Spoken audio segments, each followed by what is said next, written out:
물론이죠. 이제 오. 뭐 골프하다가 출혈됐던 분들이 출혈이 전혀 안 되죠. 또 등산할 때마다 빠지는 분이 있거든요. 네. 이런 분도 괜찮죠. 그 마음 놓고 이제 운동하셔라. 그렇죠. 알겠습니다. 항문 건강에 도움이 되는 운동법이 있는지 물어보셨거든요. 어떤 운동법이 있을까요? 우선은 그 관략근 운동? 네, 항문을 청결하게 하지만 이 케겔 운동은 항문을 조여서 네. 위로 좀 당기는 거예요. 오래 앉아 있는 사람, 특히 수험생. 자, 그럼 계속해서 시청자 질문 살펴보겠습니다. 저희 아버지는 치질 수술을 받으신 후 재발되었습니다.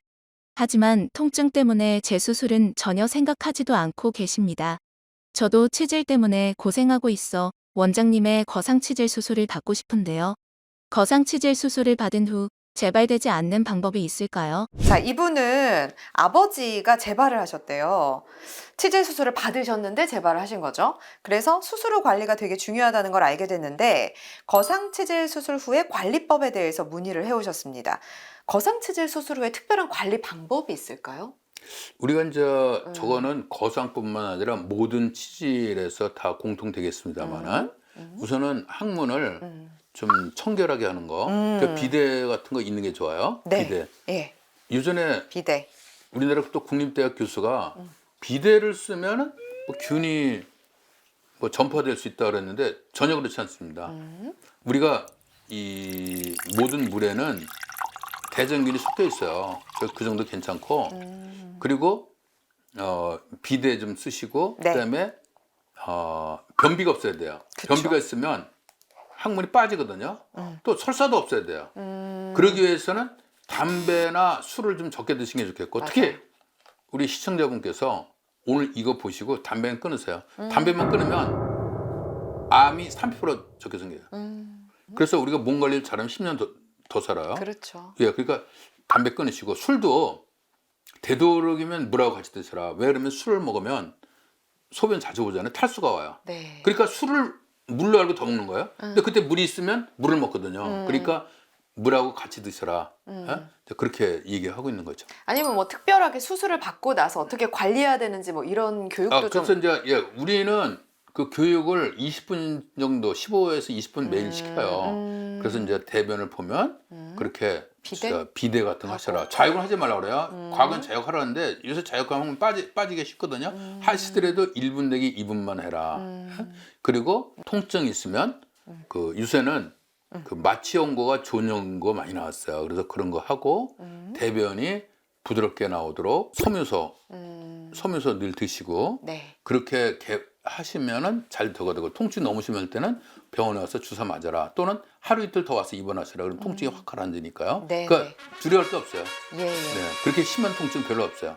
또 어떤 분은 소변을 잘못 보는 분이 있어요. 그 왜냐면 항문이 아파서 자기도 모르게 쪼이다 너무 심한 치질 쪼이다 보면 앞에 요로까지 쪼여서 그런데 이것도 하루 이틀 있으면 없어진다. 예. 또 그런 분들은 병원에 있으면 간호사한테 얘기하면은 그 당직 의사가 가서 다 빼드리죠. 그럼 수술한 후에 어떤 합병증이나 뭐 이런 건 없을까요? 근데 합병증은 이제 대개 치질수라고 해서 항문이 좁아진다든가 변이 샌다든가 하는데 거상치질술은 그런 건 전혀 없고요. 이제 운동은 언제부터 하느냐? 네. 걷기 바로도 되고, 바로. 예, 뛰기는 2주, 수영도 한 2주, 등산, 골프 한 3주 있다 하셔라. 네, 그렇게 얘기하고 있죠. 시간이 지나면 어쨌든 다 할 수는 있네요. 물론이죠. 이제 오. 뭐 골프하다가 출혈됐던 분들이 출혈이 전혀 안 되죠. 또 등산할 때마다 빠지는 분이 있거든요. 네. 이런 분도 괜찮죠. 그 마음 놓고 이제 운동하셔라. 그렇죠. 예. 알겠습니다. 자, 시청자 질문 계속해서 살펴보겠습니다. 저는 피곤하면 항문이 아픈 20대 학생입니다. 그래서 항문을 건강하게 관리하고 싶어요.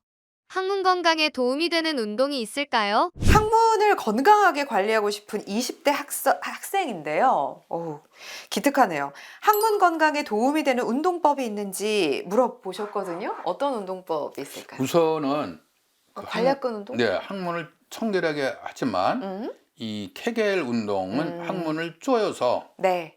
위로 좀 당기는 거예요. 오래 앉아 있는 사람, 특히 수험생 이런 사람들은 이제 항문이 빠질 수 있거든요. 네. 그래서 항문을 조여서 배 위로 좀 끌어당기는 훈련을 아. 좀 하셔라. 그러면은 항문이 건강해지고 특히 네. 나이가 이제 50대 넘은 사람들 변이 좀 셀 수 있어요.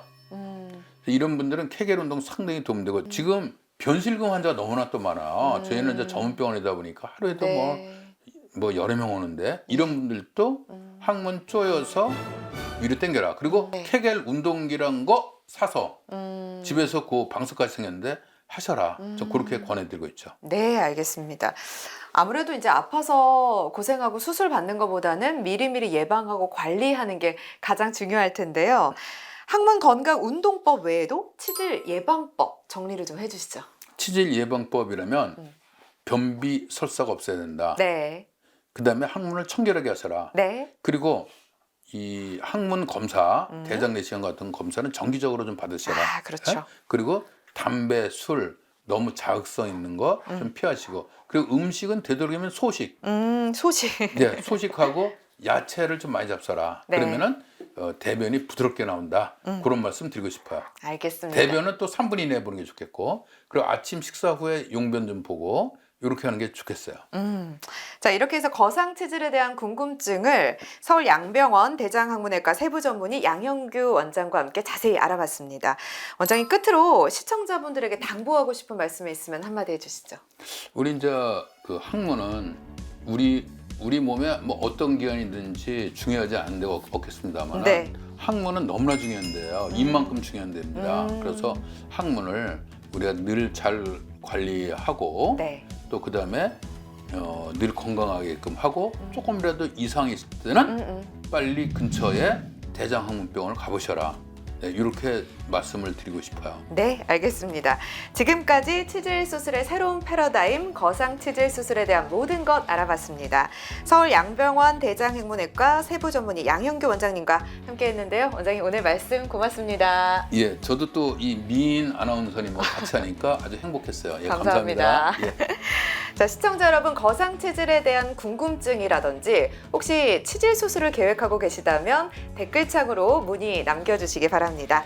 여러분의 건강한 항문을 지켜드리겠습니다. 시청해주신 여러분 고맙습니다. 이거 정상적인 조직이다. 단지 빠져났을 뿐이다. 저게 항문의 괄약. 저게 없으면 항문 샌단 말이야. 항문 좁아지고. 우리 거상 치질 수술은 통증이 아주 적다. 네. 항문 기능은 최대한 보존해주겠다. 합병증 없고 일상생활의 복귀가 빠르다. 원인이 뭔지 꼭 알아봐야 돼요. 예. 그게 큰 병을 나타내는 그런 증상일 수 있어요. 괄약근이 끊어져가지고 변 질질 새는 거야. 어우, 큰일 나겠네. 평생 기저귀 듣고 다녀야 돼요. 네. 저 이건 가지고 상해할 게 아니라 이건 그냥 하셔야 된다. 우리가 예, 예. 맹장일 때 상해서 하냐 그냥 해야지. 맹장 터지면 얼마나 힘들어지는데 복막염 되고.